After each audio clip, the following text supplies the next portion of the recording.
चलिए आज के क्लास में हम लोग डिस्कस करते हैं नंबर सिस्टम का पार्ट 40। क्वेश्चन है how many such numbers from 0.xy पे बार पॉसिबल फॉर द 0.xy पे बार प्लस 0.yx पे बार। मतलब है कि इसका वैल्यू 8/9 दिया गया है, तो कहता है कि 0.xy के प्रकार की कितनी संख्याएं संभव हो सकता है। तो इस क्वेश्चन को समझने से पहले कुछ बेसिक करते हैं, और बेसिक इस तरह है कि 0.4 और 4 पे बार क्या ये लिखना गलत है या सही है? तो ये आप नहीं लिख सकते हैं। क्यों? क्योंकि 0.4444 इस तरह से चलते जाएगा, यानी ये तो रिपीट करते जा रहा है।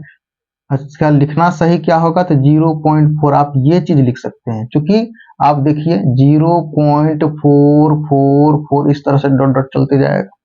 उसी प्रकार की जब भी यानी रिपीट वाला संख्या के बाद अगर बार रहे तो वो लिखना गलत होता है, यानी आप इसको ऐसे नहीं लिख सकते हैं। और एक दूसरा तरीका है कि 0.7 अगर 0 पे अगर बार देंगे तो ये भी आप नहीं लिख सकते हैं। क्यों नहीं लिख सकते? ये भी लिखना आपके लिए गलत है। यानी 0.7 अगर 0 अगर दे दे तो इससे क्या हो जाएगा? तो रिपीट करते ही जा रहा है। इसलिए आप जो है कि 0.70 पे बार नहीं लिख सकते हैं, इस तरह आप नहीं लिख सकते हैं इसको। आप ये लिखना आपके लिए गलत है, क्योंकि पॉइंट के बाद उधर का कोई वैल्यू नहीं होता है। तो चलिए इतना बेसिक तो समझ में आ गया, और कुछ बेसिक हम लोग समझते हैं। अब ये बताइए कि 0. अगर x y पे बार रहता है तो इसका मतलब क्या हुआ? इसका मतलब हो गया कि x y शुरू में जो रहेगा वो लास्ट में होगा, और ये जो है कि एक डिजिट के बाद क्या है? बार है, यानी सिंगल डिजिट पे बार है इसलिए एक 9 होगा, और बार के आगे सिंगल डिजिट है इसलिए आप 0 लिख सकते हैं इसको। ये रहा आपका।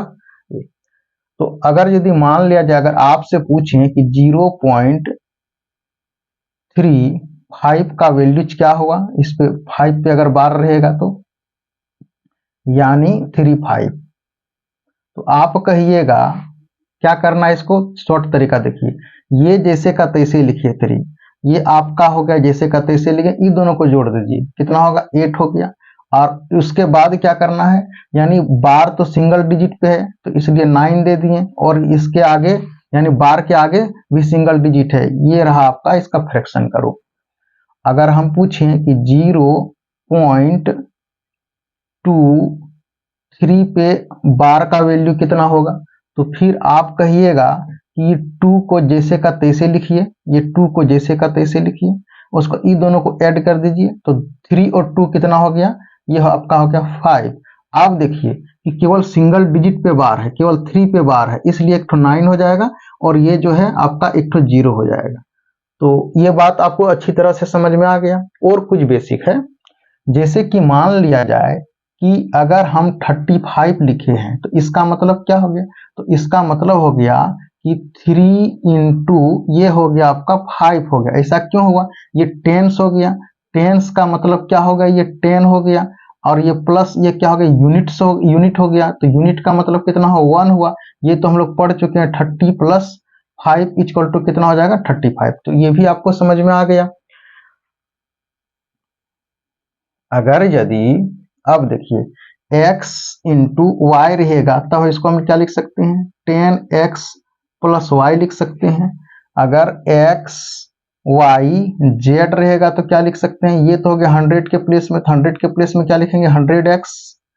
उसके बाद ये कितना हो गया? टेंस के प्लेस में तो 10y। उसके बाद यूनिट के प्लेस में तो कितना हो गया? z हो गया। तो ये भी बात आपको अच्छी तरह से समझ में आ गया। अब क्वेश्चन की ओर चलते हैं। क्वेश्चन क्या कहा?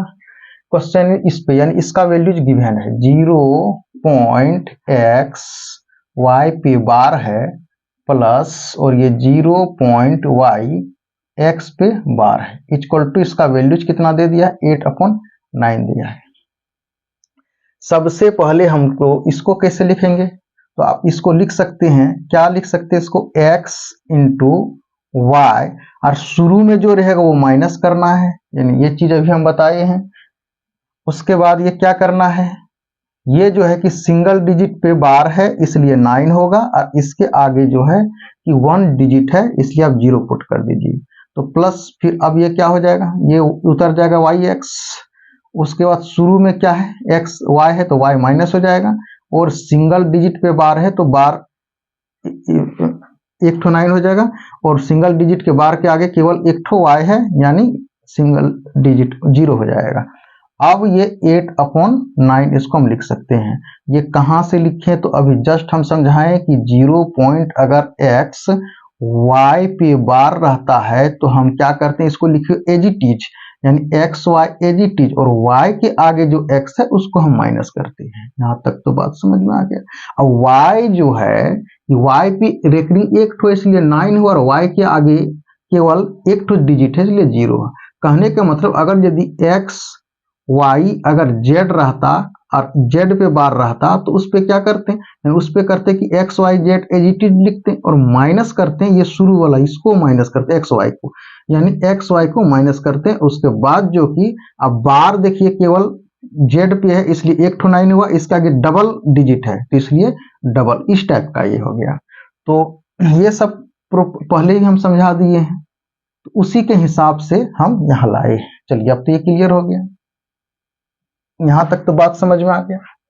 अब ये चीज भी हम पढ़ा चुके, यहाँ पे x इंटू वाई का मतलब 10x प्लस वाई, तो क्या इसको हम लिख सकते हैं 10x प्लस वाई। अब इसको लिखिए आप 10x plus y minus x upon 90 plus, इसको भी y 10y प्लस x, इसको लिख सकते हैं 10y प्लस x। ये रहा आपका 10y, और ये रहा आपका प्लस x, और ये रहा माइनस y। अब ये रहा आपका 90। तो कहां से, जस्ट अभी हम समझाए इस बात को। अगर यदि मान लिया 27 रहेगा तो क्या लिखेंगे, 2 लिखेंगे और इंटू करेंगे 10 से करेंगे, क्योंकि यूनिट से मतलब 1 और 10 से मतलब 10, और यहाँ 10 मल्टीप्लाई करेंगे और इससे 1 गुना 1 करेंगे तो हो जाएगा 20 प्लस ये हो जाएगा 7 इक्वल टू हो जाएगा 27। यानी इस तरह से अगर x इंटू वाई रहेगा, अगर x इंटू वाई रहेगा तो इसको लिख सकते हैं टेंस, यानी 10 इंटू एक्स यूनिट्स, मतलब यूनिट का तरफ y इंटू 1, इसलिए 10x प्लस वाई हो गया आपका। ये बात वहां भी समझा दी और यहाँ भी समझा दी। अब आगे की तरफ क्या करना है, अब जो है अब हमको सॉल्व करना है। तो ये देखिए कौन सा फ्रैक्शन है, तो लाइक फ्रैक्शन है। अब लाइक फ्रैक्शन है तो क्या हम एलसीएम लिख सकते हैं, ये 90 हो गया। 90 हो जाने के बाद ऊपर वाला उतार दीजिए, 10x प्लस कितना हो गई है y माइनस x प्लस ये हो गया फिर 10y plus x minus y। तो कैंसिल आउट इसमें क्या क्या हो जाएगा, तो कैंसिल आउट ये आपका हो जाएगा y और y plus minus cancel out, और x और x plus minus cancel out. तो आपके पास बचा कितना, आपके पास बचा 10x और 10y। तो इसको ऐसे लिख सकते हैं 10x प्लस 10y अपॉन ये हो गया 90 इक्वल टू 8/9 कर सकते हैं। अब बताइए ये दोनों को अगर ऐड तो नहीं होगा, अब यहाँ 90 यहाँ 9 है, तो अब 90 बनाने के लिए क्या करेंगे कि 10 से न्यूमरेटर में मल्टीप्लाई किए और डिनोमिनेटर में, यानी अंश और हर में 10 से मल्टीप्लाई किए। जब इस ऐसे जब हम कर रहे हैं तब हमको क्या मिल रहा है, हमको मिल रहा है 10x plus 10y upon 90 equal to ये रहा आपका 80/90। यहां तक तो बात क्लियर हो गया। अब यहां तक बात क्लियर हो जाने के बाद जो है ये आपका कैंसिल आउट हो गया। कैंसिल आउट हो जाने के बाद क्या 10 को कॉमन ले सकते हैं, तो ये हो गया x plus y equal to ये हो गया आपका 80 हो गया। तो क्या ये कट सकता है, ये तो हाँ कट सकता है। तो x plus y equal to आ गया 8। अब x और y को ऐसा मान लेंगे तो कि दोनों को जोड़ने के बाद 8 हो जाएगा। तो हम तो जानते हैं कि स्टोरी कहां से शुरू इसका होता है, तो 0 से शुरू होता है। 0 1 2 3 4 5 6 7 8। अब इसको पलट दीजिए, इसको अगर पलट देंगे तो 8 होगा, 8 के बाद क्या होगा 7 होगा, 7 के बाद क्या होगा 6 होगा, 6 के बाद क्या हो जाएगा 5 होगा, 5 के बाद 4 होगा, 4 के बाद 3 होगा, 3 के बाद 2 होगा, 2 के बाद 1 होगा, तब तो उसके बाद 0 होगा। अब देखिए 0 और 8 को जोड़ेंगे तो 8 आ गया, 1 और 7 को जोड़ेंगे तो 8 आ गया, 2 और 6 को जोड़ेंगे तो 8 आ गया, 3 और 5 को जोड़ेंगे तो 8 आ गया, और 5 और 3 को जोड़ेंगे तो 8 आ गया, 6 और 2 को जोड़ेंगे तो 8 आ जाएगा, 7 और 1 को जोड़ेंगे तो 8 आ जाएगा, 8 और 0 को जोड़ेंगे तो यहाँ तो 8 हो गया। तो यहां तक तो बात क्लियर हो गया है, यहां तक में कहीं किसी भी तरह का परेशानी नहीं है।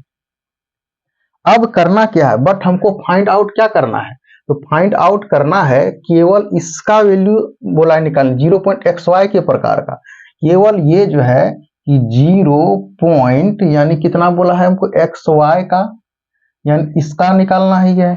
तो x, चलिए अब फिर ये लाइन को अगर हम ऐसे लिख रहे हैं, ये 0, उसके बाद ये 1 2 3 4 5 6 7 8, उसके बाद अब जो है कि इस पे हम बार लगाते हैं, यानी कितना हो गया 8, इस पे बार लगाते हैं, उसके बाद ये हो गया 7, उसके बाद हो गया 6, इसके बाद 5, उसके बाद 4, उसके बाद 3, उसके बाद 2, उसके बाद 1, उसके बाद 0, इस पे बार लगाते हैं, इस सब पे बार लगाते हैं, ये बार लगाते हैं। तो देखिए हम क्या पढ़ाए हुए थे उस समय में, ये पढ़ाए हुए थे कि जो रिपीट करेगा वो आप इसको नहीं लिख सकते, एक तो ये नहीं लिख सकते हैं, और आप जो है कि क्या नहीं लिख सकते हैं, आप ये नहीं लिख सकते हैं, पढ़ाए हुए थे। ये तो इधर 0 पॉइंट ये आ गया, इधर 0 पॉइंट ये आ गया, इधर 0 पॉइंट इस तरह से, ये 0 पॉइंट ये, तो कहने का मतलब अभी दो चीज नहीं लिख सकते हैं। तो पॉसिबल कितना हो गया, ये दोनों को हटा दीजिए, यानी डिजिट कितना बच गया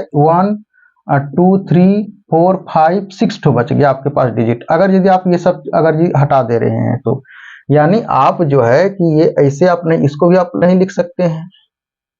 तो अब आपके पास, हाँ अब एक चीज भी आप ये नहीं लिख सकते हैं, यानी इसमें नंबर कितना हो गया 1 2 3 4 5 6 7 8 9 हो गया, नहीं यानी 0 से लेकर के, तो आपके पास इसको भी हम नहीं लिख सकते हैं, यानी एक जो रिपीट किया वो उसको भी नहीं लिख सकते हैं, उसका इसको भी नहीं लिख सकते हैं, क्योंकि ये रहा आपका 0.8 के बाद जैसे रिपीट करेंगे तो यही आएगा।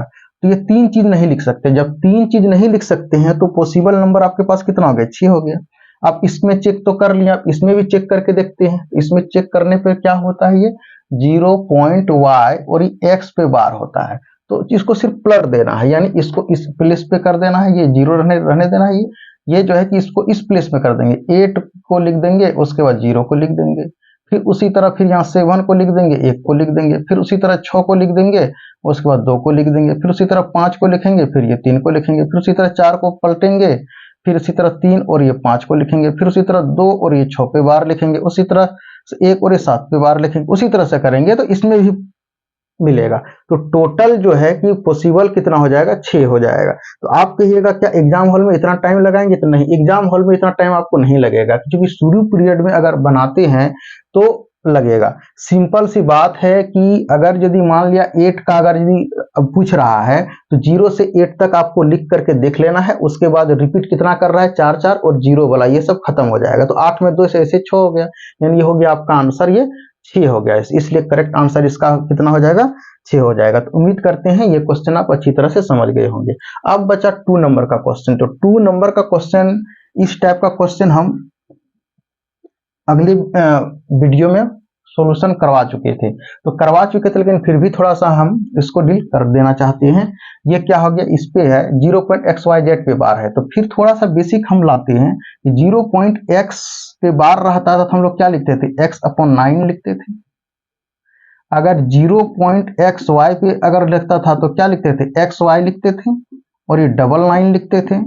अगर 0.xyz ये 3 पे डिजिट पे बार रहता तो क्या लिखते थे, xyz और 999 लिखते थे। अब क्वेश्चन की ओर चलेंगे। अब क्वेश्चन की ओर चलने के बाद इसको क्या लिख सकते हैं, xyz और इसमें 1 2 3 यानी 3 999 लिख सकते हैं। अब ये कितना हो गया 17/27, क्या 19 को हम कैसे तोड़ेंगे, तो 19 को तोड़ने के लिए क्या किया जाए, 999 है ये चीज, तो हम इसको राइट कर सकते हैं 9 × 1111 999 हो गया। अब 9 रहने देते हैं, इसको हम लोग तोड़ सकते हैं कैसे, 3 × 37 के रूप में तोड़ सकते हैं, यानी इतना तो क्लियर हो गया। आप इसको फिर ही करेंगे 27 इंटू कितना हो गया 37 हो गया। आप देखिए कि इसको बराबर करना है तो यहाँ 27 यहाँ 27 है 37 नहीं है, तो हम न्यूमरेटर में 37 से मल्टीप्लाई कर दिए और डिनोमिनेटर में भी 37 से मल्टीप्लाई कर दिए। यहाँ तक तो बात क्लियर हो गया। तो अब हम इसको लिख सकते हैं एक्स वाई जेड अपॉन कितना लिख सकते हैं 999 लिख सकते हैं इक्वल टू ये दोनों को अगर हम गुना करेंगे तो कुछ संख्या आएगा कितना 37 इंटू 7 और ये दोनों को करेंगे तो 999 आ जाएगा। तो ये दोनों कैंसिल हो गया और ये दोनों जब कैंसिल हो जा रहा है तो आपका वैल्यू कितना हो गया, आप मल्टीप्लाई करके आराम से यहाँ से देख लीजिए 17 से कितना हो जाएगा 7 7 49 के 9 4 7 21 और 4 कितना हो गया 25, 7 1 7 3 1 3 ये हो गया आपका 9 7 5 12 के 2 हाथ में 1 3 2 5 6 2 9 आया, ये आपका 629 आ गया। तो ये रहा आपका x y z equal to 629। तो आप कह सकते हैं कि x इक्वल टू कितना हो गया 6 एंड y इक्वल टू कितना हो गया 2 एंड z इक्वल टू क्या हो गया 9। तो आपको वैल्यू क्या फाइंड आउट करना है, तो आपको वैल्यू फाइंड आउट करना x plus y plus z का वैल्यू फाइंड आउट करना है। तो x का वैल्यू कितना हो गया 6 हो गया, y का वैल्यू कितना हो गया 2 हो गया, z का वैल्यू कितना हो गया 9 हो गया। तो आपके पास कितना हो गया 17 हो गया, यानी ये रहा आपका आंसर, करेक्ट आंसर हो गया 17। तो उम्मीद करते हैं कि ये दोनों क्वेश्चन अच्छी तरह से समझ में आ गए होंगे।